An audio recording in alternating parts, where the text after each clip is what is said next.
pessoal, boa noite para todo mundo. Estamos aqui começando a nossa live de hoje à noite na plataforma da Hebraica. Todo mundo super bem-vindo, obrigado pela presença e vamos acompanhar um pouquinho aqui a turma chegando, né? Vamos dar uns 2, 3 minutinhos e a gente vai ter hoje um papo muito legal que acho que interessa para todo mundo. Falar um pouco das relações porta de casa para dentro, né? A gente está acostumado a falar sobre as coisas porta de casa para fora. Hoje vamos nos preocupar porta de casa para dentro, as nossas relações, essa vida que a gente tem, as novas famílias, as famílias modernas, o que isso significa. Vai ser um papo super bom. Quero que vocês gostem, que vocês participam, vocês vão fazendo perguntas. Eu estou com a Silvia aqui do meu lado e ela vai me ajudando com as perguntas para a gente poder responder para vocês à medida do possível, tá bom? Vamos dar só mais 2 minutinhos e a ideia hoje é a gente ir conversando. Vou ajudar aqui a Silvia com a live dela aqui.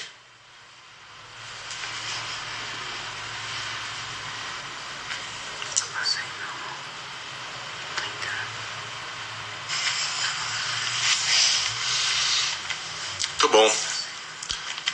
O pessoal está entrando, todo mundo super bem-vindo para o nosso papo de hoje à noite, para a gente trocar algumas ideias.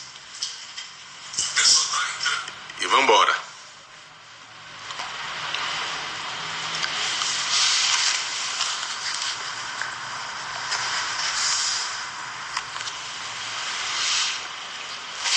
Acho muito legal essa iniciativa do nosso clube de aproveitar essa quarentena que a gente tem para a gente trocar ideias. Eu tenho acompanhado as lives dos dias anteriores, né? Acompanhei as últimas 3 noites, pautas diferentes. Ontem sobre relacionamento, sobre amor, foi super legal. Depois o presidente do Banco Central falando, né? Depois o pessoal falando sobre moda, falando sobre relações pessoais, colocação na profissão. Acho que tudo isso enriquece super a gente. Então vamos lá, começar o nosso papo. Eu queria abrir aí agradecendo primeiro o Daniel Bialski, nosso presidente do clube, e a Marisa Eisenstein, que me convidaram para estar hoje à noite com vocês, para a gente falar. E quando me convidaram para escolher um tema, fala sobre um tema de família, né? E família é uma coisa muito árida, pense numa coisa legal. Eu falei, Marisa, que é uma pauta que eu acho que as pessoas gostam. Vamos falar sobre namoro e união estável. E namoro e união estável é uma coisa que as pessoas conhecem porque está no nosso dia a dia. Mas é uma coisa muito complicada. E a ideia é hoje a gente bater um papo sobre isso. Falar sobre a diferença entre namoro e união estável. Como é que as relações funcionam. Para a turma mais jovem, vocês não imaginam, mas até 1977, lá para trás, né, só tinha um disquite no Brasil. Então vocês escutam falar a palavra desquitado ou desquitada. O que era o desquite? Você se casava e você podia no máximo se desquitar. O que era isso? Você podia sair de casa, tinha briga de partilha, tinha briga de filhos, alimentos, mas você não podia casar de novo. Era um casamento, era uma chance, e feito isso você estava condenado a ficar, então, desquitado, sem poder se casar de novo. O que faziam os casais que se desquitavam? Eram chamados concubinos. Lembra dessa expressão? Que era uma expressão pejorativa, porque os concubinos, que nada mais eram do que pessoas que terminaram o seu casamento, eles viviam à margem da lei. Bom, isso foi em 77, veio a lei do divórcio com o senador Nelson Carneiro, em dezembro de 77, se admitiu o divórcio no Brasil. E com o divórcio no Brasil você podia se divorciar uma vez, depois de 2 anos de casado. E a sociedade foi assim evoluindo. Em 77, veio a Constituição Federal em 88, e ela instituiu um conceito novo. Família não são só as pessoas casadas, também são as pessoas juntadas. A Constituição Federal de 88 admitiu que 2 pessoas em união estável pode ser como se fosse um casamento. E aí começou a acender a luzinha, porque quando eu começo a regulamentar isso que vivia no mundo paralelo, eu começo a ter direitos, mas a ter obrigações. Na década de 90 se falou muito sobre união estável, direitos, até que em 2003 o novo Código Civil instituiu a união estável. E o que é a união estável? Se a gente olhar a letra da lei, união estável é a relação pública, contínua e duradoura com o objetivo de constituir família. É isso que fala a lei. A lei ainda fala entre homem e mulher, mas a gente sabe que hoje em dia as relações homoafetivas estão acertadamente acolhidas para casamento e para união estável. E quando essa nova regra apareceu no mercado das famílias, né, aqueles que estavam numa situação confortável diziam assim, mas eu não quero união estável. Tá muito bom só namorando. Me deixa namorando. O que vocês estão inventando regras na minha vida? Porque o direito de família, ele entra na nossa casa sem pedir permissão. Mas ele é uma coisa curiosa, porque o direito de família, ele regula o que a sociedade aceita. E começou um embate no século XXI, no início do século XXI para cá, dizendo o que é uma união estável e, afinal, o que é um namoro. Alguns amigos ou clientes me perguntam, não precisa me definir união estável, eu não tenho interesse nenhum. Me define só namoro. E qual é a definição de namoro? Se a gente tiver aqui os estudantes de direito ouvindo a gente, eu perguntasse, me definam namoro juridicamente. Vão coçar a cabeça, eu vou contar para eles, não tem definição jurídica de namoro. Namoro é um desejo de querer bem. Namoro é um estar bem um com o outro. E, portanto, eu tenho uma presunção de lealdade. Eu presumo que quem está comigo é leal a mim, eu sou leal a ele. Mas parou aí. Mas as relações modernas hoje em dia, Luiz, a história é outra. Os namorados viajam juntos. Os namorados pernoitam juntos. Os namorados se ajudam. Alguns namorados moram juntos. O que você tem a me dizer? Eu tenho que dizer que não são mais namorados. Namoro é uma relação entre duas pessoas que não pode ter certas condições. Isso é importante porque ao conceituar o namoro, a ficha cai dos reflexos jurídicos. A gente recebe jovens para conversar, contam a sua vida, querem ficar juntos, querem fazer família, sem maiores compromissos. Essa frase é muito carimbada, né? Sem maiores compromissos. Mas, de repente, a vida mudou. E veio lá o legislador e disse, olha, tem uma regrinha aqui.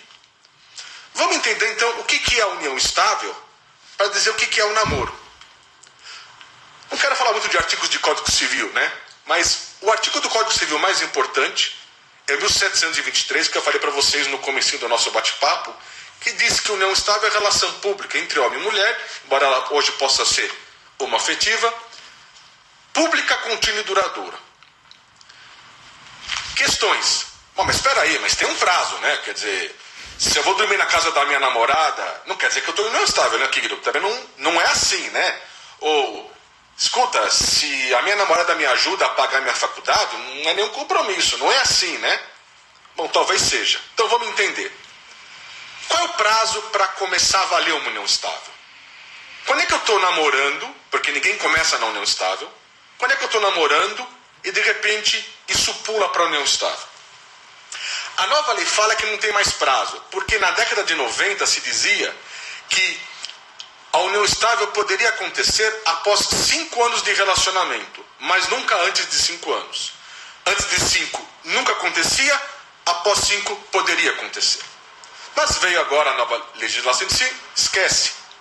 Eu posso ter uma união estável a qualquer momento, desde que eu preencha alguns requisitos. Então não há prazo mínimo que eu posso namorar com carimbo de seguro, né? Digna, me dá uma quarentena de segurança. Por quanto tempo eu posso sair com ela? Ou eu posso sair com ele e ninguém vai me incomodar se eu terminar a relação. Não tem mais esse prazo. Vamos ficar alerta. Prazo não tem. Bom, mas quer dizer que eu saí com uma menina e eu já estou em união estável com ela? Não é assim. Eu tenho alguns requisitos. Olha, quero te dizer que não quero te preocupar. Eu moro em Higienópolis e o meu namorado mora em Moema.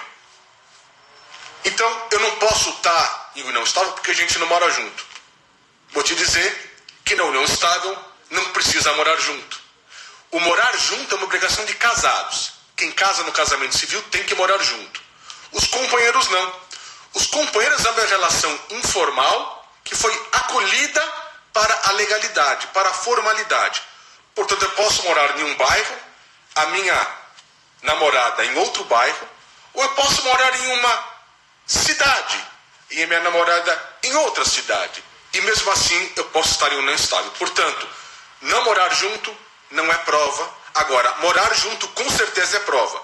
Porque namorados não moram juntos. Pelo menos não até hoje. Pode ser que em um avanço da jurisprudência namorados morem juntos. Hoje, se um casal morar junto, eles estão em união estável. E qual que é o reflexo disso? Por que eu não quero, então, participar dessa união estável? Porque a lei fala no artigo 1725 que existe um regime de bens na união estável. Ele fala o seguinte: na união estável, na falta de um documento escrito, o regime é da comunhão parcial de bens. Você está me dizendo que eu estou com uma menina, que eu não casei com ela, que eu não moro com ela, e que ela vai dividir metade do que eu tenho? É isso que você está me dizendo? É mais ou menos isso. Porque diz o Código Civil, no artigo 1725, que o regime é da comunhão parcial, salvo se eu fizer um contrato escrito.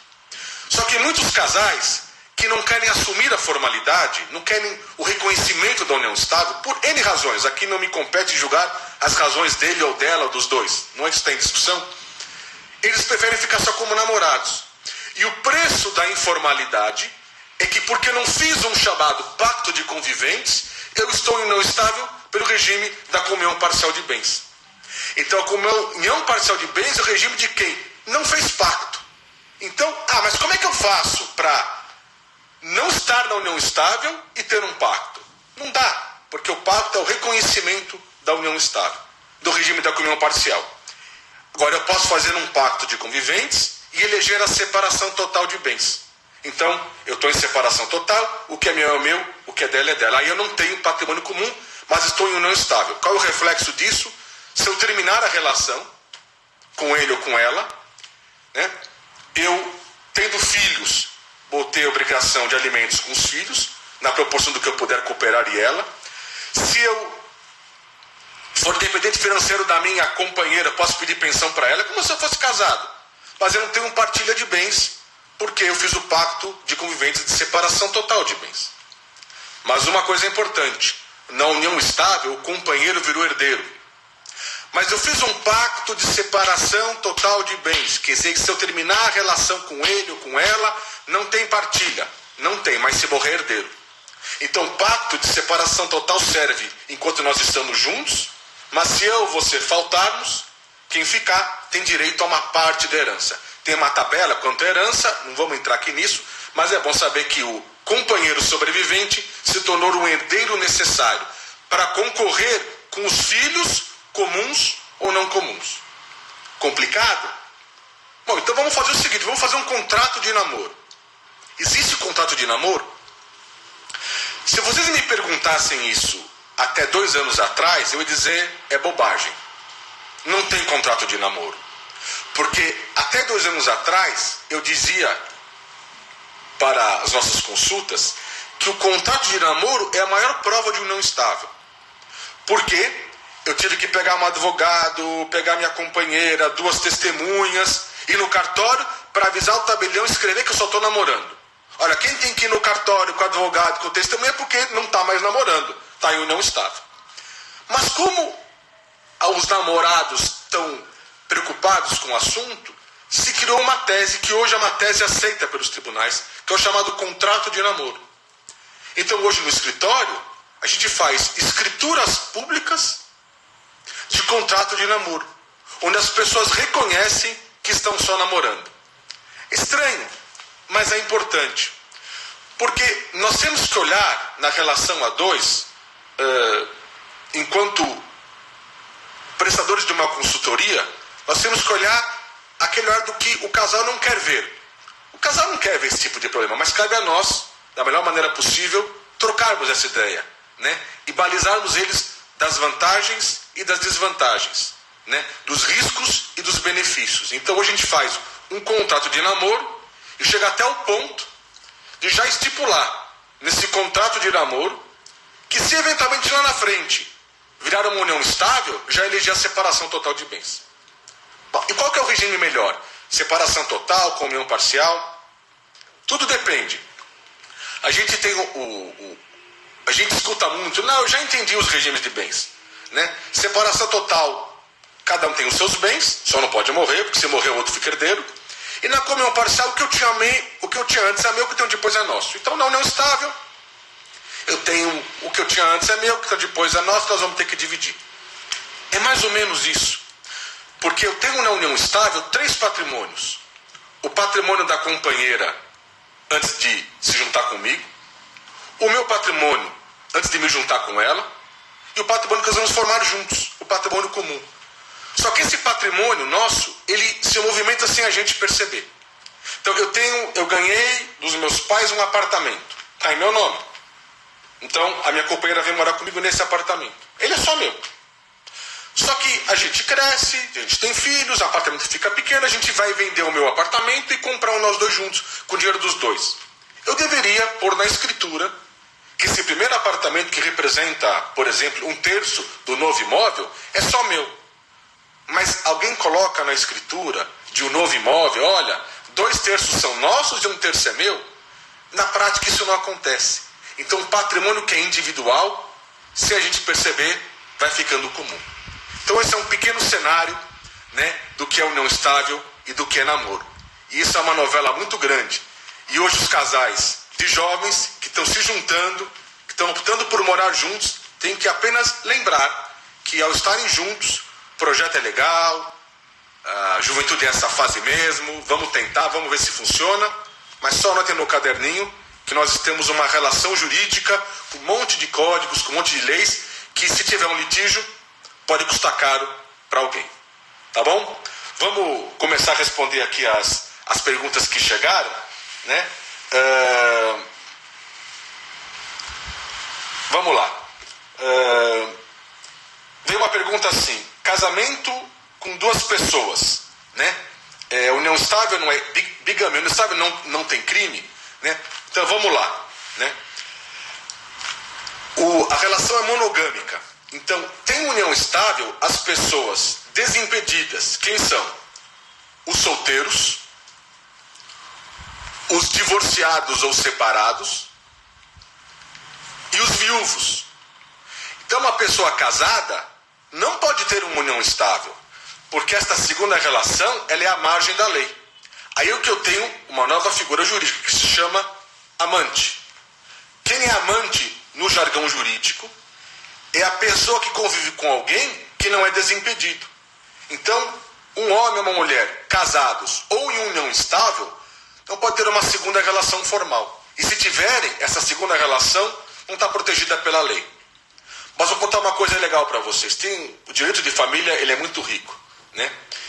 Imagina que isso acontece, gente. Que um casal ele está em comunhão parcial de bens. E aí, não raramente, 34 anos de lojinha no escritório, já vi tanta coisa, o casal vem fazer o divórcio comigo. Ou divórcio do casamento, ou dissolução da união estável. Só nós estamos em regime da comunhão parcial de bens, e vamos terminar a relação, mas não dá para dividir. Então a gente vai deixar tudo junto. Por que não dá para dividir? Porque eu tenho uma empresa.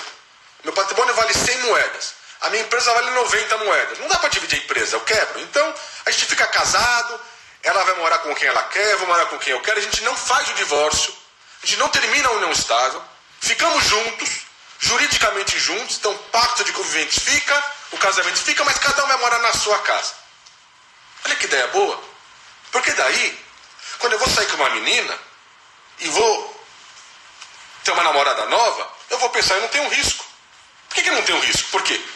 Se ela vier morar comigo, eu sou casado. Então, ou eu tenho união estável. Então, ela não pode ser minha esposa ou minha companheira. O máximo que ela pode ser é minha amante. E amantes não têm direito nenhum. Então, eu tive uma grande solução. Agora eu trouxe uma moça para casa, eu trouxe um cara para casa. Estou feliz porque eu estou casado com a primeira. Quero avisar a quem teve essa brilhante ideia que não vai funcionar. Por que não vai funcionar? Porque as pessoas que são casadas de direito ou juntadas de direito, mas são separadas de fato, são faticamente separadas, podem ter uma segunda relação. Porque eu já rompi a primeira no mundo da sociedade. Eu não rompi no mundo do direito. Então a lei permite que que pessoas casadas ou em união estável façam uma relação com uma terceira pessoa e vai valer. E, portanto, porque eu não partilhei o primeiro patrimônio, segue comum com a minha primeira esposa, quando eu falecer, eu tenho 2 viúvas. A da primeira, porque eu nunca acertei as contas com ela, e a segunda que morava comigo quando eu faleci. Então veja como tem histórias nessa parte. Perguntaram pra gente aqui assim, como é que eu fixo a união estável? Vamos dar o cheiro da união estável? Bom, morar junto já falei, né? Morar junto é morar junto, esquece, né? Agora, vamos dar outras coisinhas. Por exemplo, dependência financeira. Namorados, gente, não tem relação financeira. E eu escuto isso muito. Eu vou ajudar o meu namorado porque ele precisa, eu vou pagar a faculdade dele. Então, todo mês eu pago a faculdade dele. Você paga todo mês a faculdade dele? Desculpe. Legal, mas isso é coisa de marido e mulher. Então, quando você começa a passar disso, né, quando você começa a passar dessa fase de ajuda financeira, você saiu do namoro sem perceber e você está na união estável, porque não há relação financeira na união estável. Quem está aqui cantando é meu cachorrinho. Mas vamos pegar ele no colo aqui, o Bob está participando da nossa live aqui. Então, é bom a gente saber que quando eu moro com alguém, não tem jeito. Se eu dou ajuda financeira com alguém, não tem jeito. Terceiro, estou com a Silvia aqui, minha esposa, só estou 34 anos casado, mas eu imaginar que a gente estava namorando ainda. Eu chego numa festa, chegou o Luiz com a mulher dele. A esposa dele, a Silvia, eles são casados, achei que eram. Esse tipo de comentário, esse tipo de conversa, é sinal que socialmente nós somos vistos como se casados fôssemos. Portanto, existe uma prova de união estável que a gente não controla. A sociedade faz a prova. E é a prova testemunhal, que é muito séria. Então, Daniel Bialski não fica desesperado, não. Nós vamos dar uma solução para você. Nosso presidente vai dar uma solução especial da jurisprudência. Bom, vamos lá. Então a gente tem que saber que não dá para ser por esse caminho. Então, tem um momento, gente, que a relação de namorados ela é tão intensa que você querer ou não querer é indiferente. Interessa o que a lei diz. E a lei aponta que certos relacionamentos se tornam união estável. Ok? Tem mais uma pergunta aqui. Pacto de convivência faz sentido se não morarmos juntos? Faz sentido. Porque na união estável não precisa morar junto. Então eu moro, como aquele exemplo, eu moro em Genópolis, meu companheiro ou companheira mora em Moema, e nós mesmo assim estamos em união estável. Se não fizer o pacto, eu caio na comunhão parcial de bem. Isso é super importante. Então a gente tem que estar alerta que é um documento que nos protege. Ok? Como eu enxergo o futuro das famílias? Aliás, o nosso tema era famílias modernas. Gente, eu vou contar umas coisas curiosas para vocês. Nós tivemos, há 2 anos atrás, 2 movimentos que não foram solitários. No cartório de Tupã, interior de São Paulo, na cidade do Rio de Janeiro, foram feitas 2 escrituras de trisal. Sabe o que é trisal? Levanta a mão. Trisal é relação a 3. Nós estamos aqui discutindo relação a 2. Esquece. Eu estou falando de relação a 3. Um cartório de notas, um tabelião com fé pública, lavrou uma escritura de 3. Se 2 homens e uma mulher, 2 mulheres e um homem, 3 homens, 3 mulheres, isso já é indiferente. Porque o homoafetivo tem o mesmo direito. Então vamos esquecer essa parte. Porque ela já aceita ainda bem. Então, vamos lá. 2 cartórios do Brasil lavraram uma escritura de 3 pessoas. Isso ficou tão sério, isso tanto a virar moda, que veio o CNJ, o Conselho Nacional de Justiça, e proibiu de se lavrar a escritura de trisal. Ora, quando tem que vir o Conselho Nacional de Justiça de Brasília, onde estão os nossos ministros, para proibir, é porque havia um movimento. E eu acho que daqui a uns poucos anos, esse tema volta. Né? Quando se aprovou, quando se reconheceu há uns anos atrás a relação homoafetiva, porque homoafetivos, homens ou mulheres, não podiam ter relação reconhecida na área de direito de família, né? Houve uma grita enorme. Isso hoje está superado, mas talvez as pessoas não se lembrem. Houve uma discussão enorme sobre os direitos dos homoafetivos. Até que se reconheceu, a jurisprudência confirmou. O Supremo Tribunal, aliás, diga-se de passagem, o ministro Luiz Roberto Barroso foi o primeiro que deu uma sentença no Supremo reconhecendo a relação homoafetiva. Foi uma discussão e hoje é normal. Eu falo com os meus filhos sobre esse assunto, eu falo com as minhas advogadas assistentes no escritório, são jovens, para elas é a coisa mais normal aceitar. E eu também acho, porque essa é a realidade. Portanto, daqui uns poucos anos, nós falamos muitos, esse assunto do trisal vai bater na nossa porta e vai voltar e vai vir com tudo. E vai ser uma nova realidade. Ok? Alguém perguntou se tem desconto na consulta que está aqui na live. Não, nós estamos aqui só para trocar ideia, só para bater papo, gente. Pergunta legal. No casamento com separação total de bens, o nascimento do filho muda alguma coisa? Então eu vou falar no casamento ou na união estável, porque para fins de família, casamento e união estável estão igualados. Então são a mesma coisa, ok? Filhos não mudam nada. Filhos aumentam a responsabilidade. Porque se eu tiver um filho com a Silvia e eu for casado com ela, juntado com ela, ou namorado dela, os filhos têm o mesmo direito. O que vai acontecer, isso sim, é que é uma prova de família. É uma prova grande de que esse casal, ele queria ter algo mais, queria formar família. Eu vou dar assim, uma sossegada nos ânimos, que pode te dizer o seguinte: nós podemos ter namoros muito longevos. Não quer dizer que o namoro, quando passa certo tempo, ele automaticamente se transforma em união estável. Isso não é verdade. Porque o namoro, ele exige a expressão do desejo de formar família, né? Fala um pouco de latim, né? A gente fez tanto latim na faculdade, né? Tem uma coisa que a gente chama de animus carnalis e animus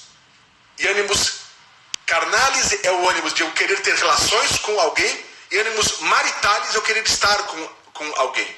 Então, assim, namorados podem ter ânimos carnalis, eles querem estar juntos intimamente, mas não querem ter ânimos maritalis, não querem estar juntos como casados. Então, eu posso ter uma relação de namorados por muitos anos. É que no decorrer da vida, essa relação vai ficando mais íntima, você é mais visto constantemente com alguém, você passa a pagar ou ter contas pagas, você passa a morar junto, e aí fica tudo muito mais complicado. Perguntam, eu quero namorar, não quero formar família. Como é que eu faço? A solução é ter um contrato de namoro, que eu recomendo seja feita com advogado por escritura pública, né, dizendo que a gente não quer ser. Mas vou reiterar, cuidado, porque o papel é branco, o papel aceita tudo. Ou seja, se você tem uma relação com alguém que se enquadra naqueles exemplos que eu falei para vocês antes, nos exemplos de são vistos como se fossem casados, tem ajuda financeira, saibam que nós vamos cair na união estável e o teu documento não vai valer. Falando de clube hebraica, não sei se isso acontece na nossa hebraica, mas eu já vi na vida profissional, em outros clubes, assim, o namorado ou a namorada quer trazer o namorado para o clube, e só pode ter 12 visitas por ano. Então, o que eles fazem? Eles fazem no clube um documento de união estável. Anota aí, porque aí o clube permite que o companheiro venha. Então, eu já vi muito caso assim, na profissão. Então, ele ou ela, para ter um namorado ou uma namorada junto consigo no clube, que é gostoso, vão na secretaria do clube e preenchem uma declaração que o próprio clube indica, fornece. Declaro para os devidos fins legais ou para os devidos fins que fulano ou fulana vive comigo em união estável. Portanto, pode ser aceito no clube como associado. Bonito. Esse documento fica registrado no clube. Eu estou namorando, passa muito tempo, eu termino, e o meu companheiro vai lá no clube, pega uma cópia e mostra para o juiz. Eu estou em união estável, e porque eu não fiz pacto, estou no regime da comunhão parcial de bens. Então veja que a vida segue, a gente tem que tomar cuidado. Mas apareceu aqui, separação em união estável. Pode pedir renda de uma das partes? Sim. Na separação, vamos lá, na união estável, quando ocorre a dissolução da união estável, porque os termos jurídicos, né? Existe o divórcio no casamento civil e a dissolução na união estável. Então, na dissolução ou no divórcio, né, a parte que provar que é dependente financeiro pode pedir pensão alimentícia, o que não tem namorados. Por isso que, às vezes, o cliente fala para mim assim, o cliente ou a cliente, que não me traz confusão, eu só quero namorar, porque se eu terminar com ele amanhã ou com ela amanhã, vai me custar uma conta, se ela for dependente financeira. Mas vai custar mesmo, porque a lei protege o necessitado. Porque se ele precisa e não tem, quem vai pagar? É o Estado. O Estado não tem dinheiro, então quem paga é com quem ficou. Então são os bônus e os ônus de uma relação. E começam assim as famílias modernas, né? A gente escuta muito isso hoje em dia, né? Os meus, os teus e os nossos, não é isso? A gente escuta, né? Os meus, os teus e os nossos. Os meus filhos, os teus filhos e depois os nossos filhos. Mas hoje tem famílias muito diferentes nas famílias modernas. Fora o trisal, que hoje que vai chegar, tem a chamada família uniparental. Família uniparental é aquela que só tem um pai ou uma mãe. O pai ou a mãe sozinho tocam a família e, portanto, eles esqueceram que havia um outro parceiro que formou. Precisa de um casal para ter filhos. Mas ou o pai ou a mãe são excluídos da família, são esquecidos da família, ela é uniparental, né? Fica o pai com filhos ou a mãe com filhos. Tem a família anaparental. A família anaparental é dos filhos sem pais. Os filhos simplesmente recusam os pais. Não que possam fazê-lo, mas possam viver uma vida paralela como se os pais não existissem. Então ela é anaparental. Tem a família, inclusive, sem relação de vínculo. Que família é essa? São pessoas que convivem como se irmãos fossem, não como se companheiros fossem, né? E aí tem uma questão muito importante de enfrentar todas essas composições. O Ayrton Sister perguntou aqui se há alguma forma escrita de eu excluir o companheiro como herdeiro. Boa pergunta, Ayrton, obrigado. Não é possível, porque a pergunta é importante. Na sucessão, são chamados herdeiros necessários. Quem é necessariamente herdeiro, né? Os descendentes, os filhos, os filhos com o cônjuge ou com o companheiro sobrevivente, juntos. E nesse caso, alguns clientes falam assim, vamos fazer o seguinte, eu vou fazer uma escritura pública de renúncia à sucessão. Eu faço uma escritura com meu companheiro, com a minha companheira, e declaro que eu renuncio desde agora aos direitos da futura sucessão que eu terei. Então, se a minha companheira falecer antes de mim, eu já renunciei à sucessão. Era uma boa solução. Funciona em outros países, mas não no Brasil. No Brasil é vedada, é proibida a renúncia à herança futura. A base jurídica é que você não pode renunciar ao que você não tem. Só pode renunciar ao que você tem. Então essa renúncia antecipada não tem nenhum valor jurídico. Helena está perguntando aqui o que eu acho das famílias na quarentena, né? Eu acho que vai ser um novo processo, uma nova vida. As pessoas estão convivendo juntas. Eu fiz um artigo, vocês deram um Google, eu fiz um artigo que saiu no Estadão semana passada, né? 10 dias atrás, sobre as vidas em família, né? E eu comentava exatamente isso, né?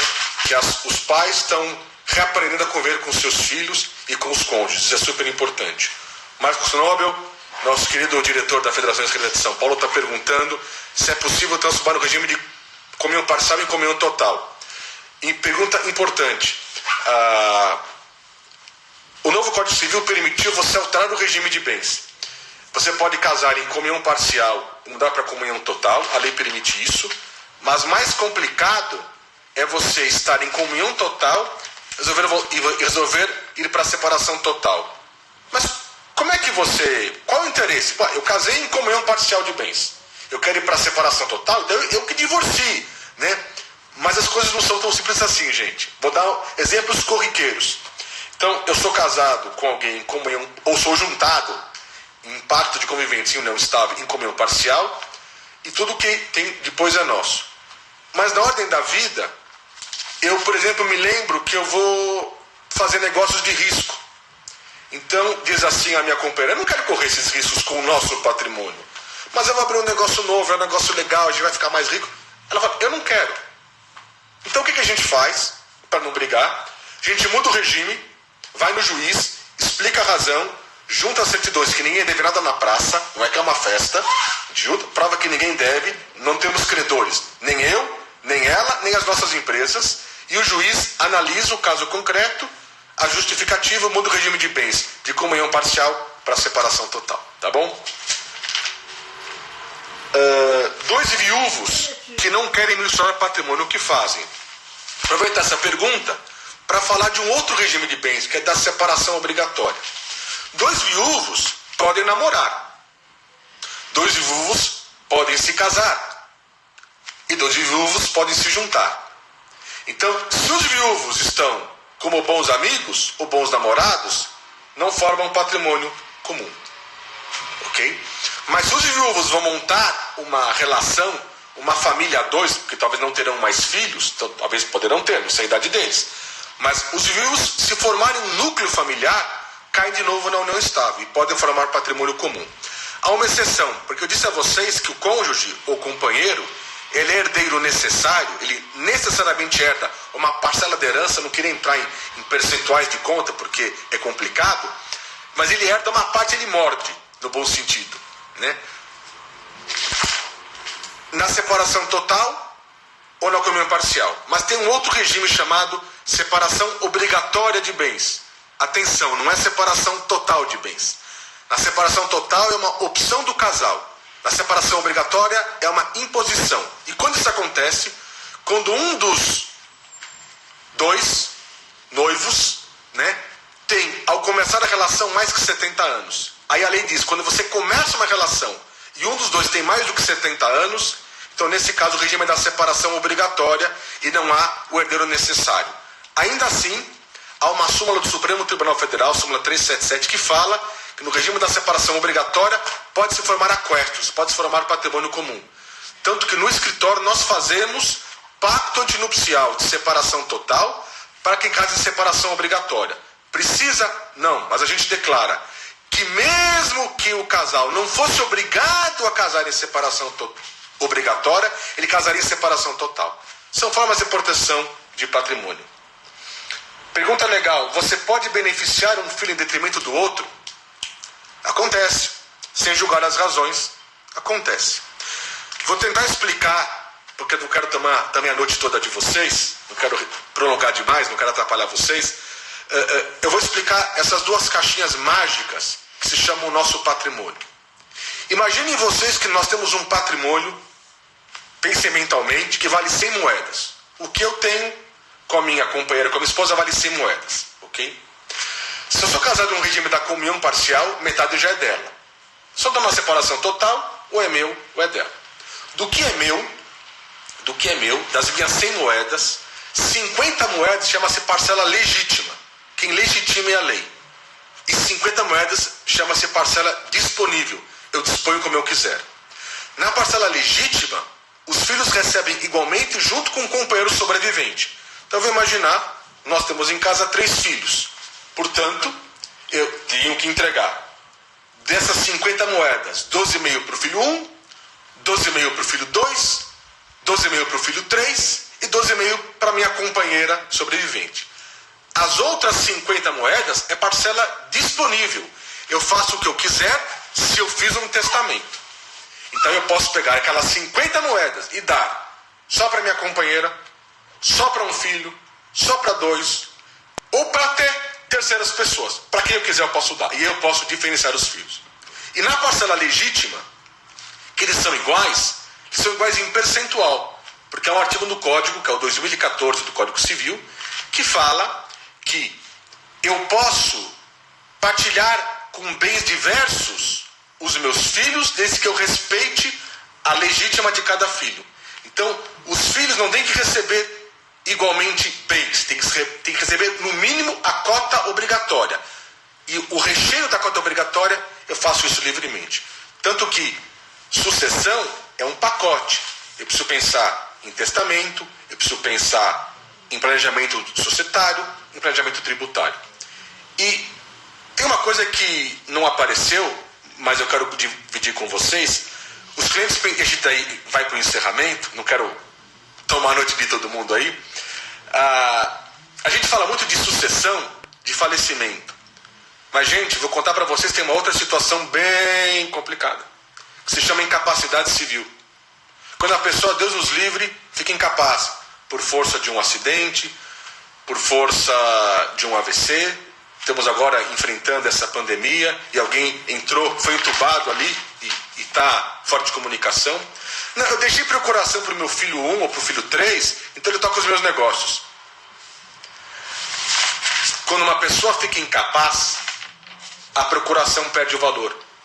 É uma proteção ao incapaz, porque ela só pode valer enquanto eu, que dei a procuração, que outorguei a procuração, posso revogá-la. Quando eu perco a minha capacidade, a procuração perde efeito. E nesse caso, surge uma disputa, porque tem que fazer um curador. Bom, quem que é o curador da pessoa incapaz? Diz o artigo 1775 do Código Civil. Será curador do interdito, do incapaz, o cônjuge ou companheiro que com ele esteja vivendo. O que eu quero dizer?